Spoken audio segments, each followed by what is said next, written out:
সরষে ইলিশ তো সবাই অনেক খেয়েছেন। পাবদা ইলিশ একবার খেয়ে দেখুন, মুখে লেগে থাকার মতো স্বাদ।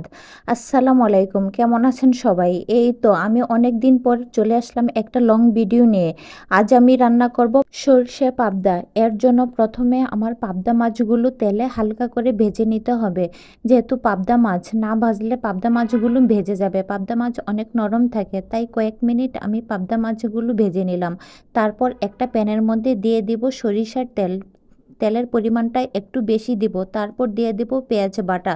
পেঁয়াজ বাটা দিয়ে পেঁয়াজ বাটাটা অনেকক্ষণ কষিয়ে নেব। তারপর দিব একটু রসুন বাটা দিয়ে মশলাটা ভালো করে কষিয়ে নেব। তারপর দিব এখানে সরিষা বাটা। সরিষা বাটা দিয়ে ভালো করে কষাতে হবে। ভালো করে কষানো হলে আস্তে আস্তে আমি সব মশলা দিয়ে দিব। এই যে দিলাম লবণ, তারপর দিব হলুদের গুঁড়া, মরিচের গুঁড়া দিয়ে তারপর ভালো করে কষিয়ে নিব। আসলে ভিডিওতে তো আর সব কিছু ভালো করে দেখানো যায় না, কষানো সব কিছু হচ্ছে নিজের উপর। তারপর কষানো হলে দিয়ে দিব পরিমাণ মতো পানি। আমি আর পরে পানি দিব না, এই পানিতেই আমি রান্না শেষ করব। পানিটা ভালো করে ফুটে উঠলে তারপর দিয়ে দিব ভেজে রাখা পাবদা মাছগুলো। পানি যখন ভালো করে ফুটে উঠবে তারপর এক এক করে আমি সবগুলো মাছ দিয়ে দিব। দিয়ে অনেকক্ষণ জাল দিয়ে নেব। পাবদা মাছ হচ্ছে নরম মাছ, বেশি নাড়াচাড়া করলে ভেঙে যাবে, তাই আমি একটু পরপর প্যানটা এভাবে নেড়ে দিব যাতে মাছগুলো না ভাঙে। তারপর আমি ঢেকে দিব। ঢেকে অনেকক্ষণ আমি রান্না করব। পাবদা মাছ সরিষার দিয়ে রান্না করলে খেতে অসাধারণ লাগে, আর কি যে সুন্দর একটা ঘ্রাণ বের হয়। আর আমি এতে দিয়ে দিব অনেকগুলো কাঁচামরিচ কুচি। কাঁচামরিচের ঝাল আর সরিষার ঝাল খেতে অসাধারণ লাগে। সরিষা বাটার যে কোনো তরকারিতে তেল আর কাঁচামরিচের ঝালটা একটু বেশি দিতে হয়। তারপর দিয়ে দিলাম জিরার গুঁড়া।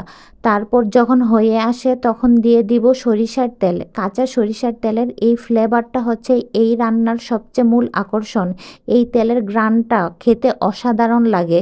তারপর যখন মাখা মাখা হয়, উপরে তেল ভেসে উঠে, আমার রান্না শেষ হয়ে যাবে। এখন আমি সুন্দর করে পরিবেশন করে নিব। আসলে যে কোনো রান্নাই আমি সবসময় সুন্দর করে যদি পরিবেশন করে খাবার টেবিলে দেই, তাহলে আমার বাচ্চারা দেখে খুশি হয়ে খেয়ে নেয়। এই যে আমি সুন্দর করে মাছগুলো সাজিয়ে নিলাম।